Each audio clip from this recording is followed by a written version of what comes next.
The U.S. has been trying to distance itself from the dependence on foreign oil in recent years with massive drilling projects in the Permian Basin of western Texas to the offshore drilling in the Gulf of Mexico. As of 2018, the U.S. is the largest crude oil producer in the world. With so much excess of gas and oil, should the U.S. push for even more drilling projects? What if that drilling took place in the Arctic, an area with potential for billions of barrels of untapped supply? Is the job creation, increase of supply of oil, and other potential benefits for the American people worth the social and environmental costs?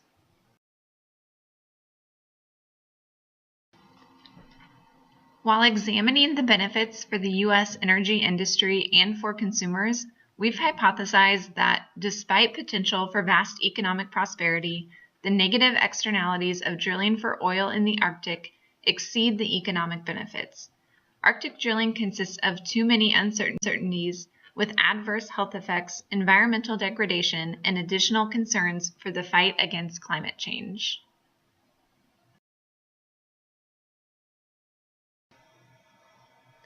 Economically, the U.S. could greatly benefit from efforts to drill in the Arctic. According to a paper by Nong and Wawrzyniak from 2018, increasing reserves would reduce reliance on foreign oil, and for consumers in the U.S., this would mean a decrease in price at the gas pump and lower energy bills at home. As the U.S. oil supply increases, the U.S. trade balance will improve. With more exportation of petroleum products, crude oil, and gas, the positive economic effects will be felt worldwide. As the world's population increases, so will demand for energy, and the U.S. will have massive amounts of oil and gas to offer growing countries.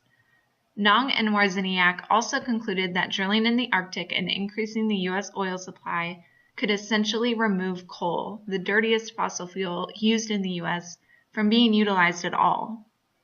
Decreasing coal use would reduce air and water pollution, as well as reduce the greenhouse gas emissions that are causing climate change.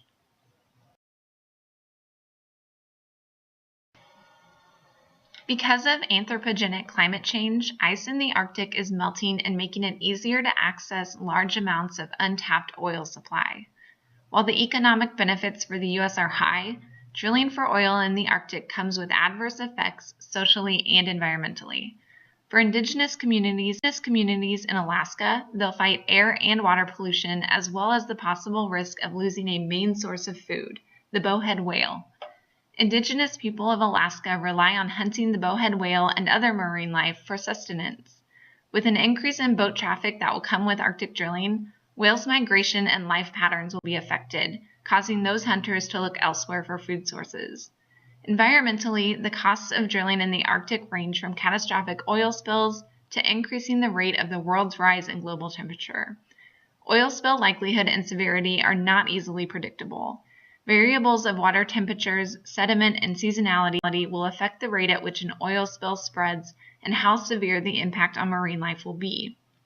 According to a paper by Arzagi and authors from 2018, a reliable ecological impact assessment for oil spills will be greatly needed if Arctic exploration and drilling are to commence. The biggest environmental issue facing Arctic drilling is our human impact on Earth's climate. If the U.S. is to continually increase its oil supply, with all intentions of utilizing it for energy use, the Paris Climate Accord goal of no more than a 2 degrees Celsius increase by 2050 in global temperatures will absolutely be breached. Arctic drilling will create a devastating cycle of a warming climate.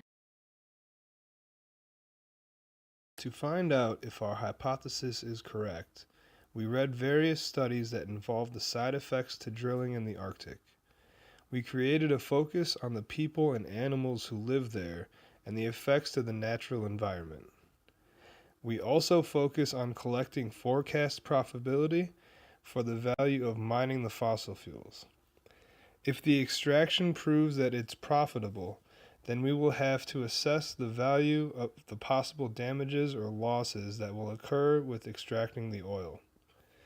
We considered also that extracting the oil from the ground means that we are adding more carbon into the cycle on the surface and in the atmosphere, increasing greenhouse gases concentrations, and intensifying climate change.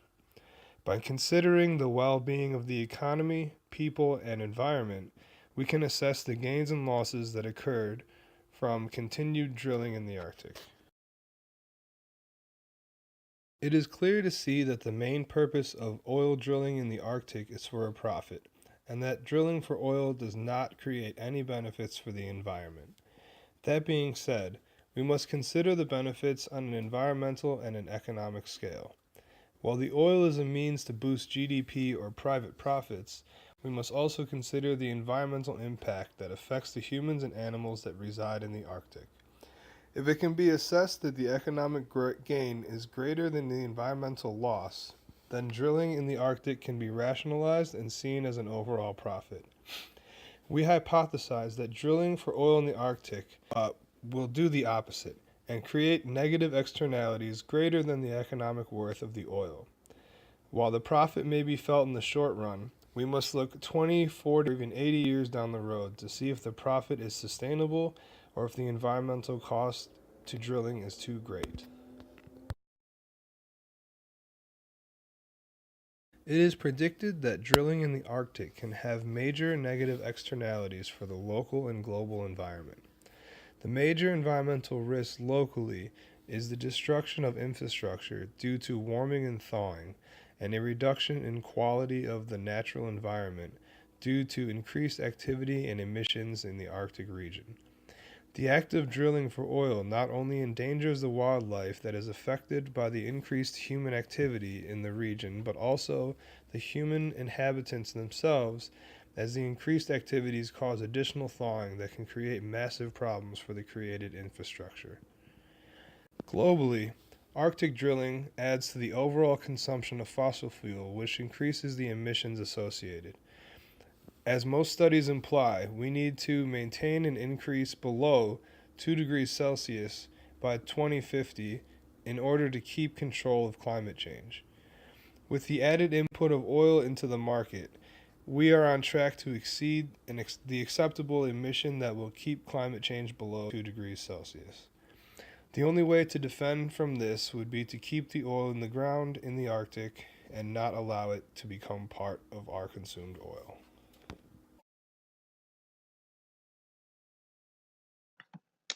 There are several noteworthy costs to opening up drilling access in the United States as well as around the world. The first is the direct cost to the producer. The price of the equipment, leases and permits, employees with benefits and hazard pay, and so on. I mention hazard pay because cleaning up an oil spill in severe weather and on ice sheets is very dangerous. Their costs are easily tracked and are relatively predictable. Two other costs are the use value and the non-use value. The use value for the Arctic is the cost of not being able to use its resources. This means less opportunity for recreation and upholding living standards. Prices for use value can be calculated using discounted environmental damage. It is harder to calculate the economic welfare of humans and how they are affected by a pipeline, but if this cost could be estimated, it would be included. Non-use values are estimated based on the public's willingness to pay to keep the area pristine even when it is not in use.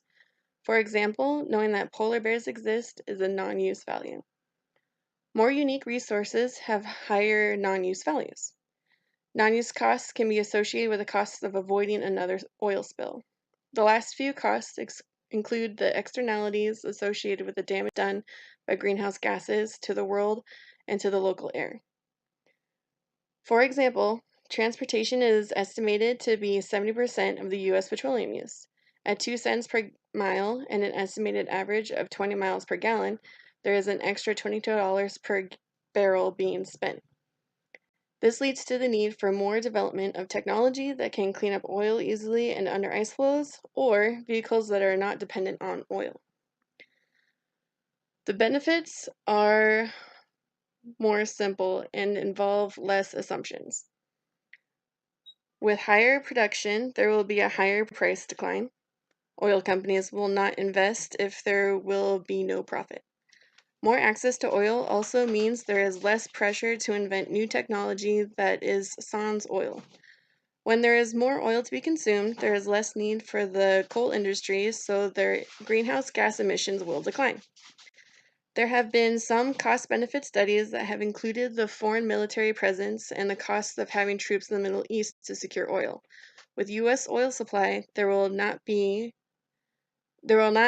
to be such an expense.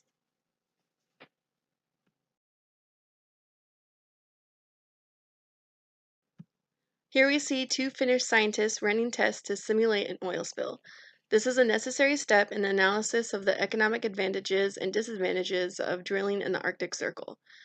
This debate has been long and tedious, but it has gained interest because of the effect of climate change has had on the amount of surface ice in the northern hemisphere.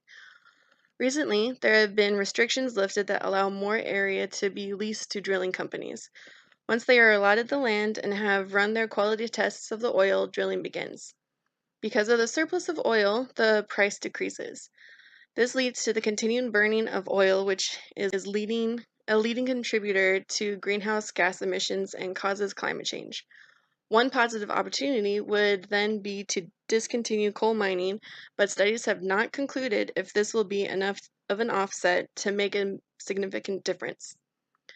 As stated before, there are indigenous communities that rely on a specific ecosystem for their sustenance. Not only the drilling rig itself and its possible hazards are dangerous, but also the increased water and land traffic. An increased number of boats can disturb whale populations. On land, the increased traffic and roads needed for oil company employees can alter populations of caribou and oxen, which are also an important food and utility source. This all creates a cycle. As more resources become available in the Arctic, more fossil fuels are burned, the climate continues to warm, and more ice is melted, allowing even more resource to become available. Though it is profitable to the companies to drill for oil, is it benefiting the world?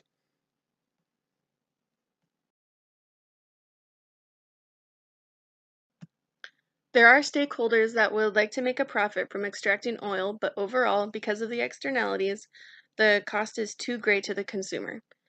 To best benefit the environment, economy, and people, studies have shown that the drilling in the Arctic should be heavily monitored.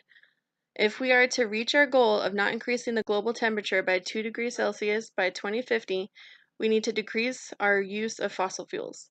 Continued drilling in the Arctic would not assist in this endeavor. Therefore, for the benefit of the people and to promote sustainability, more drilling should not be allowed.